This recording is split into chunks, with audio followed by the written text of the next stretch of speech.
ሰላም ሰላም የኔ ወዶች እንዴት ናችሁ? ደህና ናችሁ ሆይ? እኔ ደህና ነኝ፣ እግዚአብሔር ይመስገን። ያው ሁላችሁም በያላችሁበት ሰላማችሁ ብዝት ይበል የኔ ወዶች። ዛሬም እንግዲህ በአዲስ ቪዲዮ መጥቻለሁ ማለት ነው ቤተሰብ። ይህን ቪዲዮ ባካችሁ ላይክ አርጉልኝ። ላይክ እያረጋችሁ እስከ መጨረሻው ድረስ አይታችሁ ሀሳብ አስተያየት ካላችሁ ደግሞ ኮመንት ላይ ትጽፉልኛላችሁ ማለት ነው። ዛሬ እንግዲህ በኤፍሬም ቤት ተገኝተዋል ማለት ነው እነ ሀይሚ እና በጣም ደስ የሚልና በቃ ምን ልበላችሁ ዛሬ ሁሉ ነገር የተፈታበት በቃ ያጭቅጭቅ ሁሉ ሰላም የሆነበት እና ወደ ማጠቃለያው የደረሱበት ይመስለኛል። ቤተሰብ እንግዲህ ድራማው እያለቀ ነው። አመት ባልም እየመጣ ስለሆነ እንግዲህ በሰላምና በፍቅር ብዙ መጥፎ ትዝታዎች አሳልፈዋል። ገናንና ጥምቀትን የማይሆን ነገር አሳልፈዋል ማለት ነው። አሁን ግን ደግሞ ታላቁ ፋሲካ ሲመጣ በሰላም ነው በቃ መዋል ያለባቸው፣ እኛም እንደዛው ማለት ነው ቤተሰብ። እና አሁን ያንን ለማስተካከል ይመስለኛል ከወዲሁ ሁሉ ነገር ስነ ስርዓት እየያዘ ነው። እና ያው ይቅርታ የተጠያየቁበትና ምስጋና ያቀረቡበት ነገር ሀይሚ እንግዲህ ያው ወንድሟን እያመሰገነችው ነው። ምክንያቱም እሱ ከዚህ ነገር ባያወጣት ኑሮ ከብሩኬ ጋር የሆነ የከፋ ነገር እንደምታደርግ የተናገረችበት ነገር ነው። እንዲሁም ደግሞ ኮመንታተሮችን በቃ ኤፍሬምን እያመሰገኑት ነው የሚገኙ። እሱ ባይወስዳት ኑሮ ዛሬ ይሄ ሰላም አይገኝም ነበር ምናምን እያሉ ነው ማለት ነው። እንግዲህ እኔ እንደሚመስለኝ እኔ እንጃ ኤፍሬም ጥሩ ሰራ ጥሩ አልሰራ በቃ እኔ ማለት አልፈልግም ማለት ነው። ብቻ እኔ እንጃ የታየኝ ነገር የለም። ጥሩ መስራቱ አልታየኝም። ምክንያቱም ሀይሚ ምንጊዜም ቢሆን የትም ጨክና የትም መሄድ ስለማትችል እንዲያውም ነገሩን አስፋፋውና ብዙ ነገር አደረሰ እንጂ ብዙ ነገር እንዲወራሩ ተደራርገዋል። ቂም እንዲያያዙ ተነጋግረዋል። እና የሆነ ክፉ ነገር ደግሞ ይገርማቸዋል ከሆድ አይወጣም፣ እኔ ሳውቀው ማለት ነው። እና ኤፍሬም መምጣቱ እንዲያውም ከቤተሰብ ጋር እንዲቀያየሙና የሆነ ሆድ ያባውን ብቅል ያወጣዋል የሚባል አይነት ነገር አለ አይደለ? እንደዛ ነው እኔ የተፈጠረብኝ እንጂ ኤፍሬም መምጣቱ ምንም ጥሩ ነገር ሰራ አልልም። እና ስለዚህ በቃ ያለፈው አለፈ።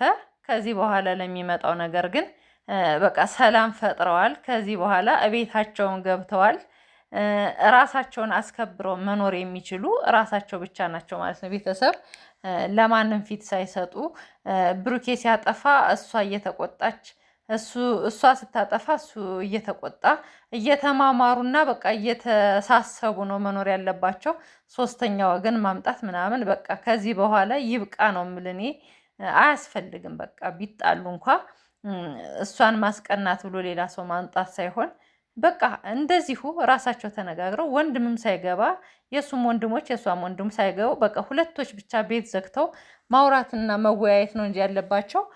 ሌላ ሶስተኛ ወገን ሲመጣ እያያችሁት ነው መዘዙን ማለት ነው። ቤተሰብ 3 ወር ሙሉ መላቀስ ቀላል አይደለም። እንግዲህ በስንተኛ ወራቸው ዛሬ ሳቅ በሳቅ ሆነዋል ማለት ነው። ቤተሰብ ከዚህ በኋላ ችግር የተፈታ ነው የሚመስለኝ። እኔ በቃ ከአሁን በኋላ ከተጣሉ እነዚህ ልጆች ጤነኞች አይደሉም ነው የምል።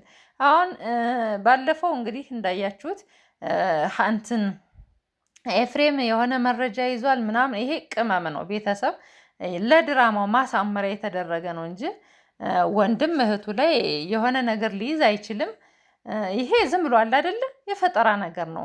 ድራማውን በቃ መቋጨት ፈልገው የሚቋጩበት ዘዴ አጡ ማለት ነው። ቤተሰብ እየሰፋ ሄዶ እዚህ ላይ ደረሰ እና ማጠቃለያው ግራ ሲገባቸው የሆነ ነገር እየጨመሩ አሰፋፉትና በቃ ማጣፊያው አጠራቸው ማለት ነው። ዛሬ ግን እግዚአብሔር ይመስገን በጣም ተጠቃሏል ባይነኝ እኔ። ከዚህ በላይ ሌላ ነገር ይመጣል ብዬ አላስብም።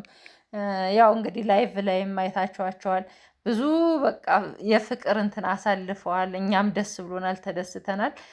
ከዛ በኋላ ደግሞ ሌላ ታሪክ ቢያመጡ እኛም አንቀበልም ነበር ማለት ነው። ይህ ማስመሰል ሊሆን አይችልም። ስለዚህ እነዚህ ልጆች በቃ ፍቅራቸው ከባድ ነው።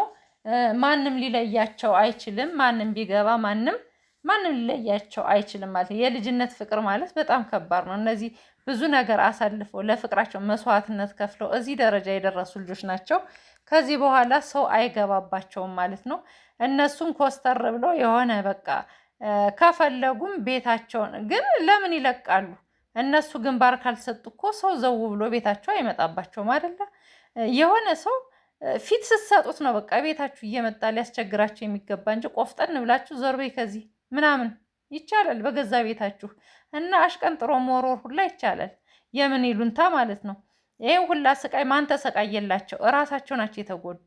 ሀይሚም ራሷ ተጎዳች፣ ብሩኬም ራሱ ቀላል አይደለም። ወንድ ልጅ ያው ሰው ፊት ማልቀስ ስለሌለበት ዋጥ ማድረግ ስለሚችል ነው እንጂ አሁን ብሩኬ ልቡ አልተሰበረም አልተጎዳም ማለት አይቻልም። በጣም ተጎድቷል። ከካሜራ ጀርባ ብዙ ስብራቶች አሉት። ብዙ ነገር ሊሰማው ይችላል ሊሰማዋልም ማለት ነው። ግን እሷ ሴት ስለሆነች እዚህ አደባባይ ላይ እየመጣች ታለቅሳለች ምናምን ምናምን፣ ያው የሴት ባህሪ ነውና ማለት ነው። እና ስለዚህ የተጎዳዱ እኩል ለእኩል ነው ልላችሁ ፈልጌ ነው። የተሰቃዩት እኩል ነው። እና ይሄ ስቃይ እንዳይደገም በቃ በመካከላቸው ቤተሰብም ሆነ በቃ ጓደኛም ሆነ እንዲሁም ደግሞ እንደዚህ ስራ አሳሪኝ ተብላ የምትመጣ ልጅ መምጣት የለበትም ማለት ነው። ቤተሰብ እንደዚህ እየተባለ አሁን አብሳላት ስንተኛ ሴት ናት ማለት ነው የመጣች እና ይሄ በጣም ልብ ይጎዳል፣ ይሰብራል። እውነት ለመናገር እንደ ሴት ሆነን ስናየው በጣም ልብ ይሰብራል ማለት ነው። እንዲሁም እነዚህ ልጆች የማይለያዩ ስለሆነ ነው እንጂ ሌላ ሰው ቢሆን በጣም ገደል ግባ ገደል ግቢ ተባብሎ ብዙ ነገር የሚያበላሹ ነበር የሚሆኑ። ግን እነዚህ አብሮ አደጎች ከልጅነት ጀምሮ በቃ ከዜሮ ተነስተው እዚህ የደረሱ ስለሆኑ እንረራቅ ቢሉ እንኳን መረራቅ አይችሉም ማለት ነው። እና እንግዲህ መሀል የምትገቡ ሰዎችም ይሄን እየተረዳችሁ እያወቃችሁ በቃ አትግቡባቸው። በእነሱ መሀል ማንም ሊገባ አይችልም። አትግቡባቸው በቃ። እና የወንድም ቦታ አለው፣ የባል ቦታ አለው። በቃ እንደዚህ የጓደኛም ቦታ አለው ማለት ነው። ቤተሰብ ሁሉም ሰው ቦታውን እያወቀ በቦታው ነው በቃ መቀመጥ ያለበት እንጂ በቃ ወንድም እንደ ወንድምነቱ፣ ጓደኛ እንደ ጓደኛነቱ ሁሉም በቃ የሆነ መስመር መበጀት አለበት ማለት ነው። እና እኔ በቃ በዛሬው ሁሌ ደስ ብሎኛል። እኔ ሁላችሁም እንደተደሰታችሁ እርግጠኛ ነኝ። ሰላም ተፈቷል። ከዚህ በኋላ ፋሲካን በፍቅር ልንውል ነው ማለት ነው።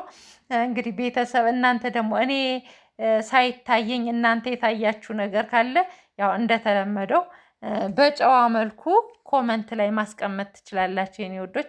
እኔ በጣም ነው የምወዳችሁ፣ በጣም ነው የማከብራችሁ። በቃ እናንተን ተስፋ አድርጌ አላችሁ ብዬ ነው በቃ እየሰራሁ ያለው። ታበረታቱኛላችሁ። አመሰግናለሁ ቤተሰብ። እንግዲህ የተሰማችሁን ነገር ኮመንት ላይ ማስቀመጥ ትችላላችሁ።